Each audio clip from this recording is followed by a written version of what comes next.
मंच पर उपस्थित आदरणीय डॉक्टर सूर्य कुमार पांडे जी और श्री चमन जी, नागेश पांडे जी, और ये जो संस्था का इतना सारा आप विस्तृत स्वरूप में कार्यक्रम देख रहे हैं, आदरणीय विनम्र जी और सभा में उपस्थित आप सभी विद्वज्जनों को मेरा नमस्कार।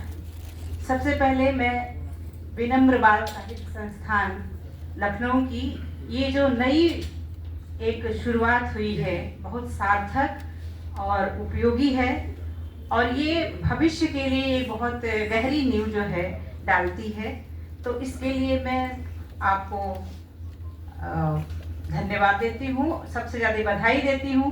पूरा परिवार मिलकर के इस संस्था को जो है आप लोग आज बहुत गहरी नींव पड़ी है, मुझे लगता है बहुत दूर तक जाएगी और मेरी शुभकामनाएं हैं कि ये संस्था जो है बहुत फले फूले और साहित्य की सेवा करती रहे। जरूर उसमें हम सबका भी सहयोग शामिल रहेगा।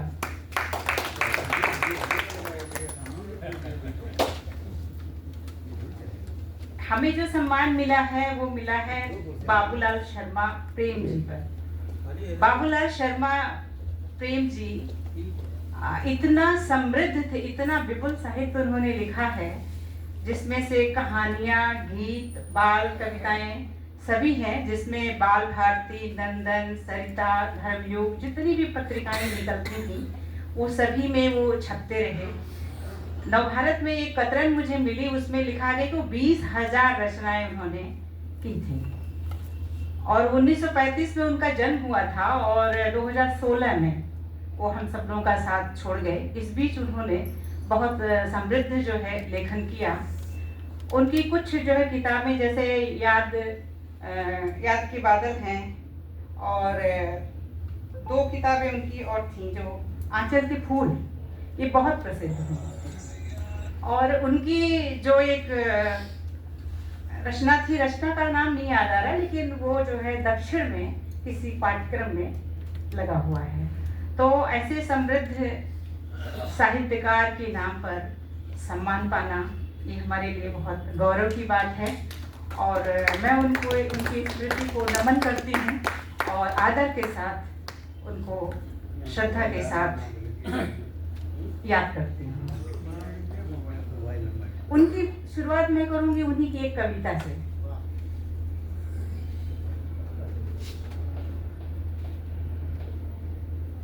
रुकना अपना काम नहीं, झुकना अपना काम नहीं, रुकना अपना काम नहीं, झुकना अपना काम नहीं, जब तक मंजिल नहीं मिले करते हैं आराम नहीं।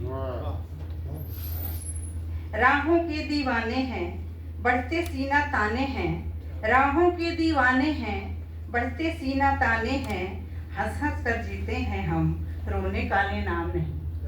हंस हंस कर जीते हैं हम, रोने काले नाम नहीं।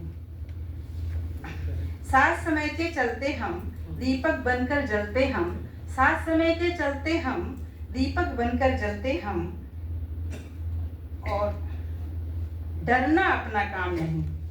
साथ समय के चलते हम, दीपक बनकर जलते हम, डरना अपना काम नहीं, बुझना अपना काम नहीं, सुबह कहीं हो शाम कहीं, सुबह कहीं हो शाम कहीं।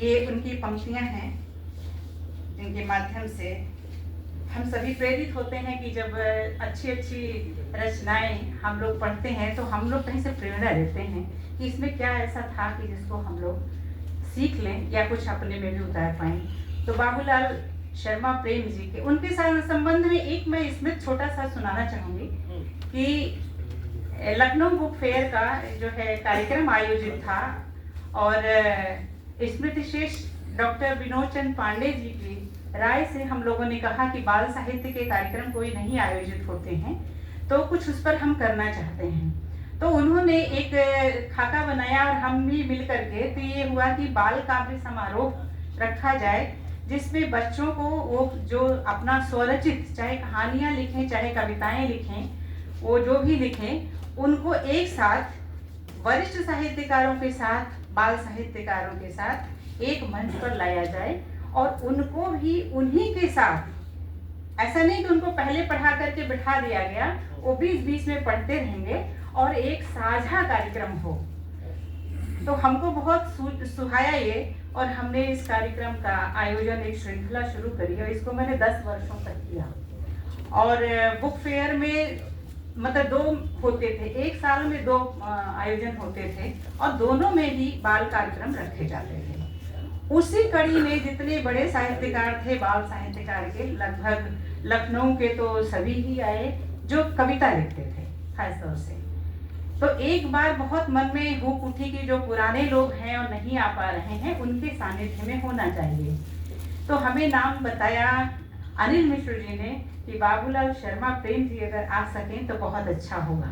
और हमारे मन में भी बड़ी श्रद्धा थी और एक ललक थी कि उनके साथ हम बैठेंगे या यहाँ पर मंच पर होंगे तो बच्चों को भी कि हाँ ये हमारे बड़े साहित्यकार हैं और ऐसे दिखते हैं। हमने उनको फ़ोन करा और आदमी भेजा, सब कुछ हुआ। हालांकि वो अवस्था ऐसी नहीं थी कि वो थोड़ा आ सकें, तो किसी ने उनके सुपुत्र जी का नंबर दिया कि आप उनसे बात करिए, अगर वो ला पाएंगे तो ये बहुत अच्छा होगा और वो यहाँ पर उपस्थित होंगे। बहरहाल बड़ी लंबी श्रृंखला चली और बात भी हुई और जब कार्यक्रम का आयोजन हुआ तो सभी लोग आए और हम बहुत देर प्रतीक्षा करें। कार्यक्रम लगभग आधा बीत गया और लेकिन वो नहीं आ पाए। बाद में उनके सुपुत्र जी का नाम मैं भूल रही हूँ, लेकिन वो आए। उन्होंने मतलब एक कहा कि नहीं क्षमा चाहते हैं और वो आ नहीं पाए। उनकी अवस्था कुछ ऐसी नहीं थी कि वो थोड़ी देर बैठें।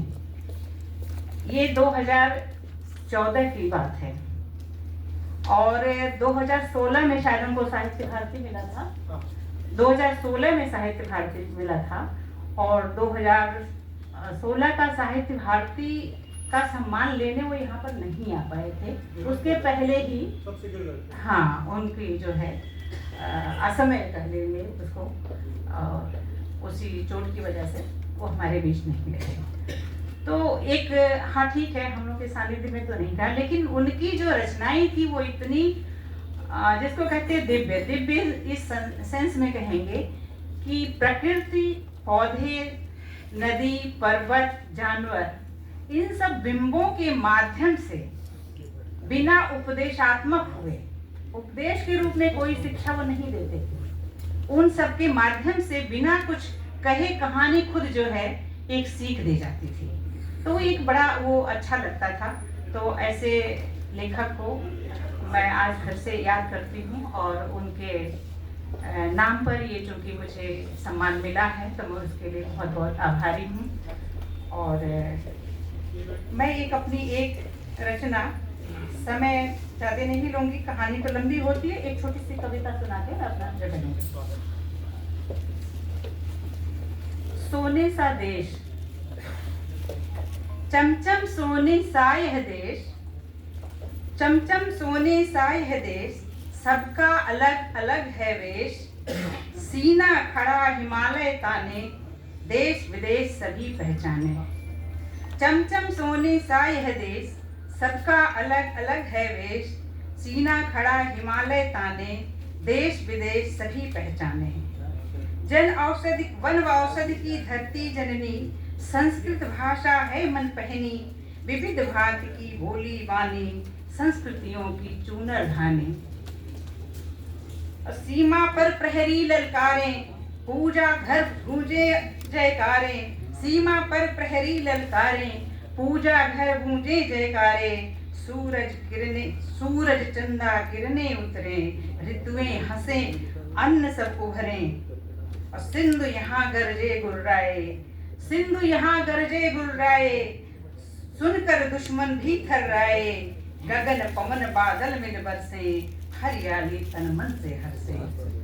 और बालक वृंद सभी नर नारी, पग पग विचरे जन जनवारी, अद्भुत लोकतंत्र का पहरा, अंतर में बैठा है लहरा। सब मिलकर गहना बनते हैं, माँ के तन मन पर सजते हैं, सब मिलकर गहना बनते हैं, माँ के तन मन पर सजते हैं। माँ के नदियों संग बल खाती, वेद पुराण सहित चलाती, वेद पुराण सहित चलाती। बहुत बहुत धन्यवाद।